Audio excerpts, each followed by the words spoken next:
Tonight, new indications that two of America's most dangerous adversaries, Vladimir Putin and Kim Jong-un, could be teaming up. Russian officials say North Korean representatives have been in Moscow this week discussing the denuclearization of the Korean peninsula that's been such a prominent initiative for President Trump.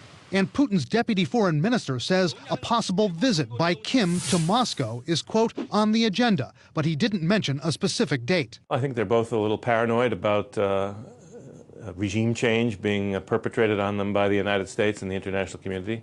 Regime survival, I think, is their #1 motivation. I think they both are trying to reduce the U.S. military presence in Northeast Asia. Meantime, the Washington Post reports that Putin's government made a secret offer to North Korea this past fall. Russia offering to build a nuclear power plant for North Korea if Kim's regime would dismantle its nuclear weapons and ballistic missiles.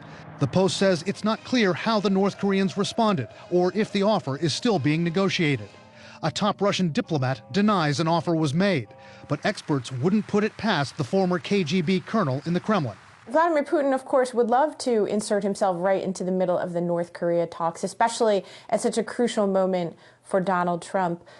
Russia likes nothing more than reminding the world that the United States is not the only global superpower. This seems to me a classic Vladimir Putin move.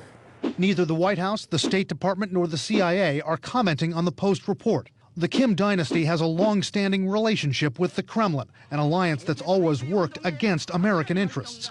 Kim's father and grandfather both took long trips to Moscow, on board armored trains, much like the one Kim has traveled on to China.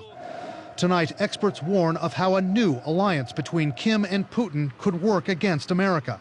They could share intelligence against the U.S. and other capabilities. The North Koreans do have tremendous skills when it comes to cyber. They are using Russian technology, older technology, to develop their missile program, and there could conceivably be renewed cooperation in that area. But analysts tonight have their own words of caution for Kim Jong-un. They say if Kim's diplomatic dance with President Trump breaks down and Kim decides to return to his threatening posture with the U.S., well, he likely won't be able to count on Putin or the Chinese to completely back him up.